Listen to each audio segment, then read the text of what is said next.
ভবিষ্যৎ বাংলাদেশের জন্য একটা ভয়াবহ হুমকি। দিবালোকের মতো এক জায়গায় ককটেল বিস্ফোরণ করে কিন্তু কাউকে ধরতে না পারা যায়, জনমনে একটি নতুন করে আতঙ্ক সৃষ্টি করার জন্য। জুলাইয়ের পরে আমাদের যে চাওয়া ছিল, সেই চাওয়া হচ্ছে আমাদের মধ্যকার যে রাজনৈতিক প্রতিহিংসা, সেই রাজনৈতিক প্রতিহিংসাগুলার আসলে মীমাংসা হবে। আমাদের মধ্যকার রাজনৈতিক প্রতিহিংসাগুলা এগুলা পুরোপুরি মুছে যাবে। কিন্তু এই যে এনসিপির উপরে বা হচ্ছে অভ্যুত্থানের শক্তিগুলোর উপরে যে ক্রমাগত হামলা আসছে বা বিভিন্ন ধরনের হুমকি ধামকি আসছে রাজনৈতিক নেতৃবৃন্দের উপরে, এগুলো আসলে কোনোভাবেই কাম্য না। এবং আমরা খুব লক্ষ্য করছি, এবং এটা বর্তমান বাংলাদেশের জন্য তো অবশ্যই, ভবিষ্যৎ বাংলাদেশের জন্য একটা ভয়াবহ হুমকি যে অভ্যুত্থানের যে পরাজিত শক্তি, সেই পতিত স্বৈরাচারের দোসররা তারা নানাভাবে ফাংশন করছে।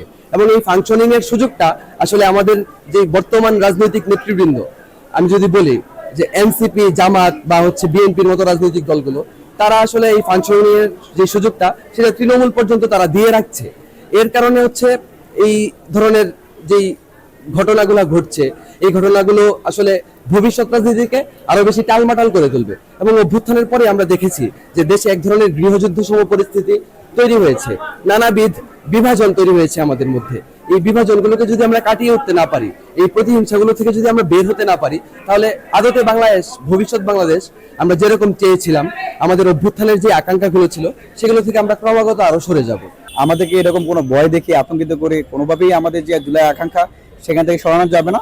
তবে অন্তর্বর্তীকালীন সরকারের যেহেতু দায়িত্ব আছে, তারা যেহেতু সরকার আছে, তাদের উচিত এদেশের প্রত্যেকটা মানুষ যেন নিরাপদ মনে করে, এবং এদেশের যারা বিপ্লবী, যারা এদেশের মানুষকে শেখ হাসিনার হাত থেকে 18 কোটি মানুষকে মুক্তি করেছে, তাদেরকে একটু বিশেষভাবে প্রোটেকশন দেওয়া, তাদের প্রোটোকল দেওয়া বা নিরাপত্তা যেন নিশ্চিত হয়। বাংলা মোটর মতো একটা ঢাকার অন্যতম গুরুত্বপূর্ণ একটা পয়েন্টে সেখানে যদি দিবালোকের মতো এক জায়গায় ককটেল বিস্ফোরণ করে কিন্তু কাউকে ধরতে না পারা যায়, সেটাও আমাদের জন্য অত্যন্ত লজ্জার বিষয়। এটা যেমন আমাদের জন্য লজ্জার বিষয়, একই দিকে যারা আওয়ামী পতিত স্বৈরাচার তাদের জন্য একটা উৎসাহের বিষয়। তারা চাইলে যে কোনো জায়গায় টার্গেট কিলিং করতে পারে। সে জায়গায় আমাদের বিপ্লবীদেরকে সতর্ক থাকতে হবে, ঐক্যবদ্ধ থাকতে হবে।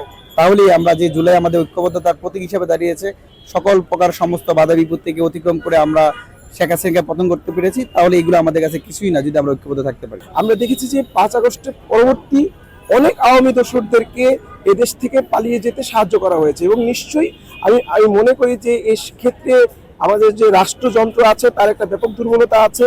এবং 5 আগস্ট পরবর্তী যে সকল উপদেষ্টারা দায়িত্ব নিয়েছে অন্তর্বর্তীকালীন সরকারের, তাদেরও একটি ব্যর্থতার দায় এখানে রয়েছে। আমরা দেখেছি যে অনেককেই গ্রেপ্তার করা হয়েছে, এবং পরবর্তীতে তাদেরকে দেশের বাইরে বিভিন্ন জায়গায় দেশবিরোধী ষড়যন্ত্রের সাথে লিপ্ত হইতে তাদেরকে দেখা গেছে, এবং দেশবিরোধী বিভিন্ন কাজে, বিভিন্ন বক্তব্য তাদেরকে দেশের বাইরে বিভিন্ন জায়গায়, শুধু এনসিপির কার্যালয় না, ঢাকা বিশ্ববিদ্যালয়ের ভিতরেও আমরা দেখেছি যে রাজু ভাস্কর্যে ককটেল বিস্ফোরণ হয়েছে, মুজিব হলের গেটে, পকেট গেটে ককটেল বিস্ফোরণ হয়েছে, ঢাকা বিশ্ববিদ্যালয়ের ল ফ্যাকাল্টির ওইখানে অবিস্ফোরিত ককটেল পাওয়া গেছে।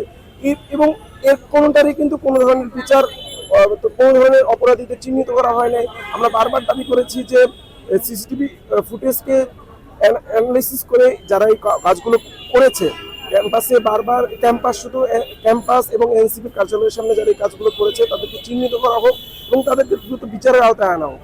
এবং বিগত 17 বছরে যারা বিভিন্ন ধরনের গুম, খুন সহ বিভিন্ন নিপীড়নের সাথে যারা জড়িত ছিল, তাদেরকে চিহ্নিত করে অতি দ্রুত বিচারের আওতায় আনা হোক। এই যে বিচারহীনতার যে সংস্কৃতি, আমি মনে করি যে এরই ধারাবাহিকতা হলো যে যারা আওয়ামী দোসর ছিল তারাই এই ঘটনাগুলো ঘটাচ্ছে দেশের মধ্যে একটা অস্থিতিশীল পরিস্থিতি তৈরি করার জন্য এবং জনমনে একটি নতুন করে আতঙ্ক সৃষ্টি করার জন্য।